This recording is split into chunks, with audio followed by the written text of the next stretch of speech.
राम राम साथियों।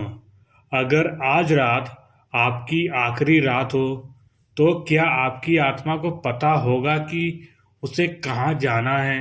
हम जीवन की तैयारी करते हैं लेकिन मृत्यु की नहीं। क्या मौत अंत है या एक दरवाजा दूसरे लोक का। आज हम खोलेंगे उस ग्रंथ का रहस्य जिसे पढ़ने से लोग डरते हैं लेकिन समझने से आत्मा जाग जाती है। गरुड़ पुराण। अंत तक बने रहिए क्योंकि आखिरी सत्य आपकी सोच बदल देगा।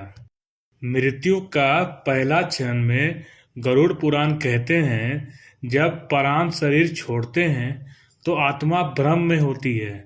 वह अपने शरीर को देखती है, अपने परिजनों को रोते हुए देखती है लेकिन छू नहीं पाती। यही वह क्षण है जहाँ आत्मा समझती है मैं शरीर नहीं हूँ। यही कारण है कि मृत्यु के बाद आत्मा कई बार घर के आसपास भटकती है। मृत्यु के बाद आत्मा बनती है प्रेत यानी सूक्ष्म शरीर। उसे भूख लगती है, उसे प्यास लगती है लेकिन भौतिक शरीर नहीं होता। इसलिए पिंडदान, तर्पण, श्राद्ध सिर्फ परंपरा नहीं, आत्मा को ऊर्जा देने का माध्यम है। गरुड़ पुराण के अनुसार हर आत्मा के कर्म के अनुसार यमदूत आते हैं। पुण्य आत्मा को प्रकाश दिखाई देता है और पापी आत्मा को भय। यमदूत आत्मा को यमलोक की यात्रा पर ले जाते हैं।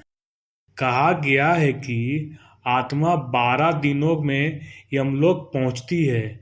इस दौरान हर दिन एक कठिन मार्ग होता है, कभी अग्नि, कभी शीत, कभी अंधकार। यही कारण है कि 12वें दिन विशेष कर्म कांड किए जाते हैं। यमराज के सामने जीवन का लेखा जोखा खोला जाता है। विचार, शब्द, कर्म सबका हिसाब, कोई छूट नहीं।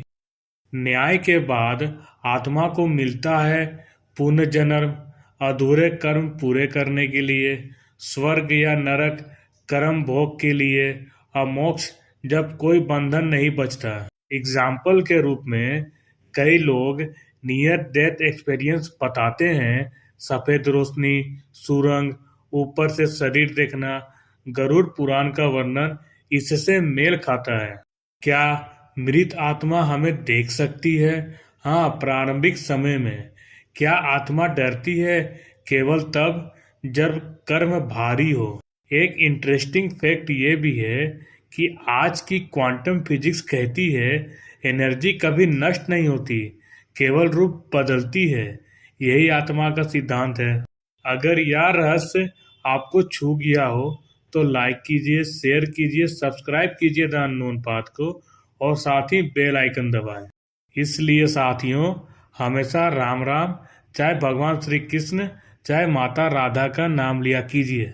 कमेंट में जरूर लिखिए जय श्री राम, जय सत्य, जय आत्मा।